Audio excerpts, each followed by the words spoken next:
കൂട്ടുകാരെ, എല്ലാവർക്കും നിജോസ് വേൾഡിൻ്റെ പുതിയൊരു വീഡിയോയിലേക്ക് സ്വാഗതം. എല്ലാവരും സുഖമായിട്ടിരിക്കുന്നെന്ന് വിശ്വസിക്കുന്നു. ഞങ്ങളിവിടെ സുഖമായിട്ടിരിക്കുകയാണ്. അപ്പോൾ എല്ലാവരും സന്തോഷത്തോടെയും ആരോഗ്യത്തോടെയും ഒക്കെ ഇരിക്കുക കേട്ടോ. പ്രഗ്നൻ്റ് ആകുന്ന ഒരു സ്ത്രീക്ക് ശരീരത്തിൽ സംഭവിക്കുന്ന ഒരുപാട് മാറ്റങ്ങളെ പറ്റിയിട്ടുള്ള വീഡിയോസ് നമ്മുടെ ചാനലിൽ ഇതുവരെ ചെയ്തിട്ടുണ്ട്. അങ്ങനെ പ്രഗ്നൻ്റ് ആകുന്ന ഒരു സ്ത്രീക്ക് ഉണ്ടാകുന്ന വേദനയെ പറ്റിയിട്ടാണ്, ഒരു പെർട്ടിക്കുലർ ആയിട്ടുള്ള ഒരു വേദനയെ പറ്റിയിട്ടാണ് ഇന്നത്തെ വീഡിയോയിൽ സംസാരിക്കുന്നത് കേട്ടോ. ഏർലി പ്രഗ്നൻസി സ്റ്റേജിൽ ഒരു സ്ത്രീക്ക് ഏതെല്ലാം തരത്തിലുള്ള പ്രഗ്നൻസി ലക്ഷണങ്ങൾ ഉണ്ടാകും എന്ന് നിങ്ങൾക്ക് ഡീറ്റെയിൽഡ് ആയിട്ട് അറിയണമെന്നുണ്ടെങ്കിൽ നമ്മുടെ ചാനലിൽ ഒരു പ്ലേലിസ്റ്റ് നോക്കുക. അതിൽ ഏർലി പ്രഗ്നൻസി സിംറ്റംസ് എന്ന് പറയുന്ന പ്ലേലിസ്റ്റ് നോക്കിക്കഴിഞ്ഞാൽ ഇതുവരെ ഞാൻ ഏർലി പ്രഗ്നൻസി സ്റ്റേജിൽ ഉണ്ടാകുന്ന വീഡിയോസ് ലക്ഷണങ്ങൾ ഏതൊക്കെയാണെന്ന് വീഡിയോസ് അപ്ലോഡ് ചെയ്തിട്ടുണ്ട്. അത് നിങ്ങൾക്ക് കാണാനായിട്ട് സാധിക്കും കേട്ടോ.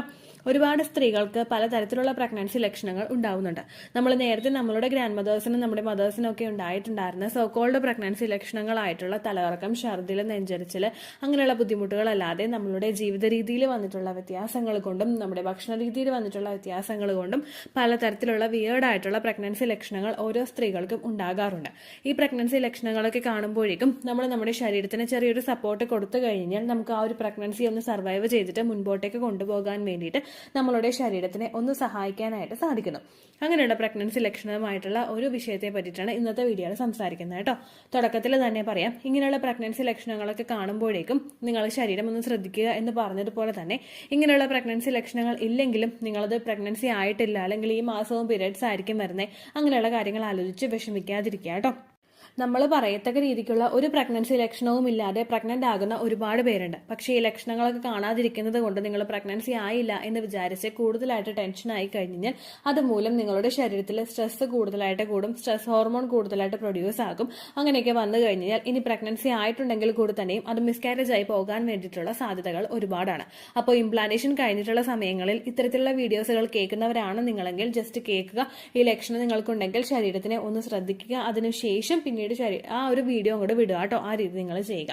ഓക്കെ, അപ്പൊ നമുക്ക് ഈ ലക്ഷണം ഏതാണെന്ന് നോക്കാം. വീഡിയോ നമുക്ക് സ്റ്റാർട്ട് ചെയ്യാം. ഇവിടെ സംസാരിക്കാൻ പോകുന്നത് ഗ്രോയിൻ പെയിനിനെ പറ്റിയിട്ടാണ്. പ്രഗ്നന്റ് ആകുന്ന സമയത്ത് ഒരു സ്ത്രീക്ക് പലതരത്തിലുള്ള വേദനകൾ ഉണ്ടാകും. അബ്ഡോമൻ ഭാഗത്ത് വേദനയുണ്ടാകും, അതുപോലെ ബ്രസ്റ്റിന്റെ ഭാഗത്ത് പെയിൻ ഉണ്ടാകും, അതുപോലെ കാലിലെ വേദനയുണ്ടാകും. അങ്ങനെ ഉണ്ടാകുന്ന ഒരു പെയിനാണ് ഗ്രോയിൻ പെയിൻ എന്ന് പറയുന്നത്.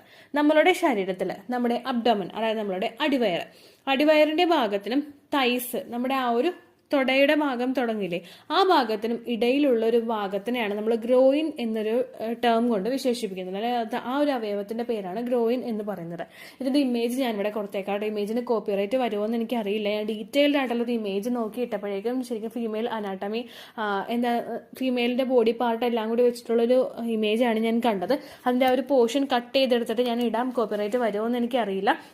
അപ്പോൾ നിങ്ങളൊന്ന് ശ്രദ്ധിക്കുക. നമ്മുടെ ആ ഒരു വജൈനൽ ഏരിയ ഉണ്ടാവുമല്ലോ, ഈ വജൈനൽ ഏരിയയുടെ ആ ഒരു സ്കിന്നിന് മുമ്പുള്ള നമ്മൾ ആ ഒരു ഇടുപ്പിന് താഴെയുള്ള ഒരു ഭാഗം പറയില്ലേ, അതാണ് നമ്മുടെ ആ ഒരു വജൈന ഇരിക്കുന്ന ആ ഒരു പോർഷൻ. അതാണ് ശരിക്കും ഒരു ഗ്രോയിൻ പാർട്ട് കൊണ്ട് ഉദ്ദേശിക്കുന്നത്. പ്രഗ്നന്റ് ആകുന്ന ഒരു സ്ത്രീക്ക് എങ്ങനെയാണ് ഈ ഗ്രോയിൻ പെയിൻ വരുന്നത് എന്ന് വെച്ച് കഴിഞ്ഞാൽ, നമ്മൾ സാധാരണയായിട്ട് ഇപ്പോൾ പ്രഗ്നൻസി ആകുമ്പോഴേക്കും, ഇപ്പോൾ നിങ്ങൾക്ക് ഫസ്റ്റ് പ്രഗ്നൻസി ആകുന്നു എന്ന് നോക്കാം. നമ്മളൊരു പ്യൂബേർട്ടി സ്റ്റേജിൽ, നമുക്ക് ആർത്തവം തുടങ്ങിയിട്ടുള്ള ഒരു സ്റ്റേജ് മൂലം നമ്മുടെ യൂട്രസ് ഒക്കെ വളർന്ന് നമ്മുടെ ശരീരത്തിലെ ഓരോ അവയവങ്ങളും നമ്മൾ പ്രായം കൂടുന്നതിനനുസരിച്ച് അവയവങ്ങൾ വളരുമ്പോഴേക്കും അതിന് മാറ്റം ഉണ്ടാകും. പക്ഷേ ഒരു ഫസ്റ്റത്തെ പ്രഗ്നൻസിയുടെ ഒരു സമയത്തിനൊക്കെ പറയുമ്പോഴേക്കും യൂട്രസ് എങ്ങനെയാണോ നമ്മൾ ഒരു പ്യൂബേർട്ടി സ്റ്റേജിൽ നമ്മൾ പ്രായം കൂടുന്നതിനനുസരിച്ച് ഒരു വലിപ്പം ഉണ്ടാകുന്നത്, ആ ഒരു വലിപ്പം മാത്രമേ നമ്മളുടെ ഒരു ഗർഭപാത്രത്തിന് ഉണ്ടാവുകയുള്ളൂ. എന്നാൽ അതിൽ നിന്ന് മാറ്റപ്പെട്ടിട്ട് നമ്മുടെ ഫലോപ്പിയൻ ട്യൂബ് വഴി യാത്ര ചെയ്ത് ഫെർട്ടിലൈസ്ഡ് ആയിട്ടുള്ള എഗ്ഗ് നമ്മുടെ യൂട്രസിനകത്തേക്ക് ഇംപ്ലാന്റേഷൻ നടന്ന് വരുമ്പോഴേക്കും, ഇംപ്ലാന്റേഷൻ നടന്ന് ഈ ഒരു എഗ്ഗ് വളർന്ന് ഒന്ന് ഗ്രോ ആയി തുടങ്ങുമ്പോഴേക്കും ആ മാറ്റം നമ്മളുടെ യൂട്രസിന് ഉണ്ടാകും. നിങ്ങൾ യൂട്രസിന്റെ ഇമേജ് കണ്ടിട്ടുണ്ടെങ്കിൽ മനസ്സിലാക്കും, തീരെ ചെറുതാണ്. നമ്മുടെ ആ ഒരു കുഞ്ഞിനെ വഹിക്കുന്നതിന് മുൻപ് യൂട്രസ് എന്ന് പറയുന്ന ശരീരഭാഗം തീരെ ചെറുതാണ്. ഈ ഒരു ശരീരഭാഗം കുഞ്ഞ് ഇംപ്ലാന്റേഷൻ നടന്ന് അവിടെ ഫെർട്ടിലൈസേഷൻ ഒക്കെ നടന്ന് ഇംപ്ലാന്റേഷൻ ഒക്കെ നടന്ന് അവിടെ എത്തുമ്പോഴേക്കും ഇത് ഗ്രോ ആകാനായിട്ട് തുടങ്ങും. ഇതിങ്ങനെ ഗ്രോ ആയി തുടങ്ങുമ്പോഴേക്കും അതിനനുസരിച്ച് നമ്മുടെ യൂട്രസ് ഒന്ന് എക്സ്പാൻഡ് ആവണം. ഈ ഒരു എക്സ്പാൻഷൻ യൂട്രസിൽ ഉണ്ടാവുമ്പോൾ യൂട്രസിന് ചുറ്റുമുള്ള മസിൽസും ലിഗമെന്റ്സ് ഒക്കെ ഒന്ന് സ്ട്രെച്ച് ആകും. ഇതേ സ്ട്രെച്ചിങ് എഫക്ട് തന്നെയാണ് ആ ഒരു ഗ്രോയിൻ പെയിനും കാരണമാവുന്നത്. നമ്മുടെ പ്യൂബിക് ഏരിയയിലുള്ള ജോയിന്റ്സും ലിഗമെന്റ്സും ഒക്കെ ഒന്ന് വൈഡ് ആകാനായിട്ടും ഒന്ന് റിലാക്സ് ആവാനായിട്ടും ഒക്കെ തുടങ്ങുന്നതിന്റെ ഭാഗമായിട്ട് ഗ്രോയിൻ പെയിൻ നമുക്ക് ഫീൽ ചെയ്യാനായിട്ടുള്ള സാധ്യതകളുണ്ട്. അത് മാത്രമല്ല ഈ ലിഗമെന്റ്സ് ഒക്കെ സ്ട്രെച്ച് ആകാനായിട്ട് തുടങ്ങുമ്പോഴേക്കും ഇതിന്റെ ഭാഗമായിട്ട് നമ്മുടെ പെൽവിസിലെ മസിൽസിലോട്ടൊക്കെ ഒരു പുഷിങ് എഫക്റ്റ് കിട്ടും. നമുക്ക് ഒരു അടിവയറ് വേദന വന്നു കഴിഞ്ഞാൽ പലർക്കും ഫീൽ ചെയ്യാനായിട്ട് സാധിക്കും. നമ്മുടെ ആ ഒരു യോനി ഭാഗത്തൊക്കെ ഈ ഒരു പ്രഷറും വേദനയും ഉണ്ടാകും. ഏറ്റവും കൂടുതൽ ഇങ്ങനെ ഉണ്ടാവുന്നത് ഈ ഒരു സ്ട്രെച്ചിങ് എഫക്റ്റ് മൂലം. ഇതിങ്ങനെ വലുതാവാനായിട്ട് തുടങ്ങുമ്പോഴേക്കും ഇതേ പെയിനും ആ ഒരു പ്രഷറും നമ്മുടെ താഴോട്ടുള്ള ഭാഗങ്ങളിലോട്ടും ഈ ശരീര അവയവം കൊടുത്തുകൊണ്ടിരിക്കും. ഈ പ്രഷർ വരുന്നത് കൊണ്ടാണ് പലർക്കും ഗ്രോയിൻ പെയിൻ ആ ഒരു സ്റ്റാർട്ടിംഗ് സ്റ്റേജിൽ തന്നെ ഫീൽ ചെയ്യാനായിട്ട് തുടങ്ങുന്നത് കേട്ടോ. ബേസിക് ആയിട്ട് ഉണ്ടാകുന്ന ഒരു മെക്കാനിസം ആണിത്. ഗ്രോയിൻ ഭാഗത്ത് കുഞ്ഞ് വളരുന്ന എഫക്റ്റ് ഡയറക്റ്റ് ആയിട്ട് കിട്ടുന്നില്ലെങ്കിൽ കൂടി തന്നെയും ആ ഒരു പ്രഷർ, ഒരു പുള്ളിങ് എഫക്റ്റ് വരുമ്പോഴാണ് നമുക്ക് ഈ ഒരു സെൻസേഷൻ കൂടുതലായിട്ടും ഉണ്ടാകുന്നത്. പല സ്ത്രീകൾക്കും ഏർലി സ്റ്റേജിൽ തന്നെ ഈ വ്യത്യാസങ്ങളൊക്കെ കണ്ടുവരാം. ഏറ്റവും കൂടുതൽ നമുക്ക് ഈ ഒരു പെയിൻ വേഴ്സ് ആയിട്ട് ഉണ്ടാകുന്നത് അല്ലെങ്കിൽ ഭയങ്കര കൂടുതലായിട്ട് അനുഭവപ്പെടുന്നത് നമ്മുടെ ലാസ്റ്റത്തെ ഒരു ട്രൈമസ്റ്റർ ആയിരിക്കും. കാരണം കുഞ്ഞ് അത്രത്തോളം ഗ്രോ ആയി, അപ്പോൾ ഒരു പ്രഷർ നമുക്ക് ആ ഭാഗത്ത് ഫീൽ ചെയ്യാനായിട്ട് തുടങ്ങും. ഇനി ഏർലി സ്റ്റേജിൽ ഏതൊക്കെ സർക്കംസ്റ്റൻസസിലാണ് അല്ലെങ്കിൽ ഏതൊക്കെ സാഹചര്യങ്ങളിലാണ് ഈ ഒരു ബുദ്ധിമുട്ട് വരുന്നത് എന്ന് വെച്ച് കഴിഞ്ഞാൽ, നമ്മളിപ്പോൾ ഒരു ബെഡിൽ കിടന്നിട്ട് ഇങ്ങനെ ഉരുണ്ട് അപ്പുറത്തോട്ട് നമ്മൾ നീങ്ങി പോവുകയാണെങ്കിൽ ഇങ്ങനെ ആ ഒരു ഉരുളിച്ച നമുക്ക് വരുമ്പോഴേക്കും പെട്ടെന്ന് ആ ഒരു സമയത്ത് നമുക്കിങ്ങനെ ഒരു ഷാർപ്പായിട്ടുള്ളൊരു വേദന ഈ ഒരു സമയത്ത് ഫീൽ ചെയ്യാം. പിന്നീട് നമുക്കുണ്ടാകുന്ന മറ്റൊരു സർക്കംസ്റ്റൻസ് എന്ന് പറയുന്നത്, നമ്മൾ പെട്ടെന്ന് കസേരയിൽ ഇരുന്നിട്ട് പെട്ടെന്ന് അങ്ങോട്ട് എഴുന്നേൽക്കുകയാണെങ്കിൽ ആ സമയത്തും ഭയങ്കരമായിട്ടൊരു പെയിൻ നമുക്ക് അനുഭവപ്പെടാം കേട്ടോ. അത് മാത്രമല്ലാതെ ഒരു ഗ്രോയിങ് പെയിൻ നമുക്ക് ഇപ്പോൾ തുടർച്ചയായിട്ട് കുഞ്ഞിങ്ങനെ വളരുന്നതിന്റെ ആ വളർച്ച എത്തുന്നതിന്റെ ഭാഗമായിട്ട് അല്ലെങ്കിൽ അതൊന്ന് വിസിബിൾ ആകാൻ, സ്കാനിങ്ങിലൊക്കെ വിസിബിൾ ആകാൻ പാകത്തിന് കുഞ്ഞൊന്ന് ഗ്രോ ആയിട്ട് വരുമ്പോഴേക്കും നമുക്ക് അപ്പോഴും ഈ ഒരു സ്റ്റേജ്, ഏർലി സ്റ്റേജിൽ തന്നെ പലർക്കും ഫീൽ ചെയ്യാനായിട്ട് തുടങ്ങും. ഇങ്ങനെയുള്ള മാറ്റങ്ങൾ നിങ്ങൾക്ക് കാണുന്നുണ്ടെങ്കിൽ നിങ്ങൾ ശരീരത്തിന് ഒന്ന് റെസ്റ്റ് കൊടുക്കുക. ഇരുന്നിട്ട് എഴുന്നേക്കുന്ന സമയങ്ങളിലൊക്കെ പെയിൻ ഉണ്ടാകുന്നുണ്ടോ എന്നുള്ള കാര്യം നിങ്ങളൊന്ന് ശ്രദ്ധിക്കുക കേട്ടോ. പെയിൻ തന്നെ ഉണ്ടാകുമെന്ന് വിചാരിച്ചിട്ട് നമ്മൾ കിടന്നുരുളേണ്ട ആവശ്യമൊന്നുമില്ല. ആ ഒരു ഫീലിംഗ് നമുക്ക്, സെൻസേഷൻ നമുക്ക് വരുന്നുണ്ടെങ്കിൽ നമ്മൾ ശരീരത്തിനെ ഒന്ന് ശ്രദ്ധിക്കുന്നത് നല്ലതാണ്. കാരണം ഒരുപാട് പേർക്ക് ഇംപ്ലാന്റേഷൻ പെയിൻ ഇല്ലാതെ അല്ലെങ്കിൽ ഇംപ്ലാന്റേഷൻ നടക്കുമ്പോൾ ലക്ഷണങ്ങളില്ലാതെ ആദ്യത്തെ 3 മാസം ഛർദിലെന്ന് പറഞ്ഞ ഒരൊറ്റ കാര്യം പോലും ഇല്ലാതെ പ്രഗ്നന്റ് ആകുന്ന ഒരുപാട് പേരുണ്ട്. പലരുമൊക്കെ പീരിയഡ്സ് ഒക്കെ ഒന്ന് PCOD ഉള്ളതുകൊണ്ട് 2 മാസമൊക്കെ പീരിയഡ്സ് മിസ്സായിട്ട് ടെസ്റ്റ് ചെയ്യുമ്പോഴാണ് ഇന്നത്തെ ഈ ഒരു സാഹചര്യത്തിൽ അവർ പോസിറ്റീവ് ആണ് എന്നുള്ള കാര്യം തന്നെ ഫൈൻഡ് ഔട്ട് ചെയ്യുന്നത്. അങ്ങനെയുള്ളവർ ഇത്തരത്തിൽ മൈന്യൂട്ട് ആയിട്ടുള്ള ചേഞ്ചസ് ശരീരത്തിൽ വരുമ്പോൾ അത് ശ്രദ്ധിക്കുക.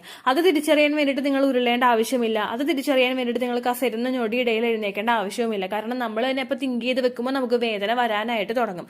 അങ്ങനെയൊന്നുമല്ലാതെ നിങ്ങൾ കൂളായിട്ട് ആ ഒരു ജീവിതം ലൈഫ് മുമ്പോട്ടേക്ക് കൊണ്ടുപോകുമ്പോഴേക്കും ഏതെങ്കിലും ഒരു സ്റ്റേജിൽ ജോലി ചെയ്തുകൊണ്ടിരിക്കുന്ന സമയത്തോ അല്ലെങ്കിൽ മറ്റുള്ള ഏതെങ്കിലും ഒരു സമയത്ത് നിങ്ങൾക്ക് ഇത്തരത്തിലുള്ള സെൻസേഷൻ വരുന്നുണ്ടെങ്കിൽ ആ ഗ്രോയിൻ പെയിൻ നിങ്ങൾക്ക് ഉണ്ടാവുന്നത് പ്രഗ്നൻസി ആയതിന്റെ ഒരു റീസണും കൂടി കൊണ്ടായിരിക്കും കേട്ടോ. അപ്പോൾ ആ ഒരു മാറ്റം വരുന്നുണ്ടെങ്കിൽ ശരീരം നല്ലതുപോലെ ശ്രദ്ധിക്കുക, ധാരാളം വെള്ളം കുടിക്കുക. നിങ്ങളുടെ ശരീരത്തിന് റെസ്റ്റ് കൊടുക്കണം എന്ന് തോന്നുന്ന സമയത്ത് നിങ്ങൾ ശരീരത്തിന് റെസ്റ്റ് കൊടുക്കുക. കൂടുതൽ ജോലി നമ്മൾ ചെയ്യാതെ ശരീരത്തിന് വേണ്ടുന്ന പ്രോപ്പർ കെയർ നമ്മൾ ആ ഒരു സമയത്ത് കൊടുക്കുക കേട്ടോ. അതിനർത്ഥം ജോലി ചെയ്യാതെ ഇംപ്ലാന്റേഷൻ കഴിഞ്ഞതിന് ശേഷം മടി പിടിച്ചിരിക്കാനല്ല. ഫിസിക്കലി നമ്മൾ ആക്റ്റീവ് ആകണം, പക്ഷെ നമ്മളൊന്ന് തളരുന്ന സമയം ഉണ്ടാവുമല്ലോ, ആ സമയത്ത് നമ്മൾ ശരീരത്തിന് ഒരു 5 മിനിറ്റ് അല്ലെങ്കിൽ ഒരു 15 മിനിറ്റ് റെസ്റ്റും കൂടി കൊടുക്കണം കേട്ടോ. അപ്പോൾ ഇത്രയേ ഉള്ളൂ വീഡിയോ. പലർക്കും പലതരത്തിലുള്ള പ്രഗ്നൻസി ലക്ഷണങ്ങൾ ഉണ്ടാവാം. ഈ ലക്ഷണം ഇല്ലെങ്കിലും നിങ്ങൾ വിഷമിക്കേണ്ട ആവശ്യമില്ല. പീരിയഡ്സ് മിസ് ആകുന്നുണ്ടോ എന്ന് മാത്രം നിങ്ങൾ ശ്രദ്ധിച്ചാൽ മതിയായിരിക്കും കേട്ടോ. അപ്പോൾ ഇത്രയേ ഉള്ളൂ വീഡിയോ. എന്തെങ്കിലും സംശയം ഉണ്ടെങ്കിൽ നിങ്ങൾ കമന്റ്സിൽ ചോദിക്കുക. പണ്ടത്തെ വീഡിയോയ്ക്ക് കമന്റ്സ് ഇടുന്നവർക്ക് റിപ്ലൈ കിട്ടുന്നില്ലെങ്കിലോ, നമ്മൾ തമ്മിൽ ഓൾറെഡി ഒരു കോൺവെർസേഷൻ ഉണ്ടായിട്ടും അതിന്റെ കണ്ടിന്യൂഷൻ ആയിട്ട് നിങ്ങൾക്ക് റിപ്ലൈ കിട്ടിയിട്ടില്ലെങ്കിലോ, ലേറ്റസ്റ്റ് ആയിട്ട് ഞാൻ ഏത് വീഡിയോ ആണ് അപ്ലോഡ് ചെയ്യുന്നത് അതിന് താഴെ കമന്റ് ഒന്ന് കോപ്പി പേസ്റ്റ് ചെയ്യാനായിട്ട് ശ്രദ്ധിക്കുക കേട്ടോ. അതുപോലെ ഓവുലേഷൻ ഡേറ്റ് കാൽക്കുലേറ്റ് ചെയ്ത് തരാനായിട്ട് റിക്വസ്റ്റ് ചെയ്യുന്നവർ എത്രയാണോ നിങ്ങളുടെ കൃത്യം സൈക്കിൾ ലെങ്ത് അത് മെൻഷൻ ചെയ്യാനായിട്ട് ശ്രദ്ധിക്കുക. സൈക്കിൾ ലെങ്ത് എന്നതുകൊണ്ട് ഉദ്ദേശിച്ചത് ഓരോ മാസവും എത്ര ദിവസം കൂടുമ്പോഴാണോ ബ്ലീഡിങ് വരുന്നത് അതിനെയാണ് കേട്ടോ ഉദ്ദേശിച്ചത്. അതായത് ജനുവരിയിൽ നിങ്ങൾക്ക് ഒരു 1-ാം തീയതിയാണ് ബ്ലീഡിങ് വന്നതെങ്കിൽ, ഫെബ്രുവരിയിൽ നിങ്ങൾക്ക് 2-ാം തീയതിയാണ് ബ്ലീഡിങ് വരുന്നതെങ്കിൽ, ജനുവരി 1-നെ ഡേ 1 ആയിട്ട് എടുത്ത് ഫെബ്രുവരി 2 വരെ എത്ര ദിവസമുണ്ടോ അത് എണ്ണി പറയുന്നതാണ് സൈക്കിൾ ലെങ്ത് എന്നതുകൊണ്ട് ഉദ്ദേശിച്ചത് കേട്ടോ.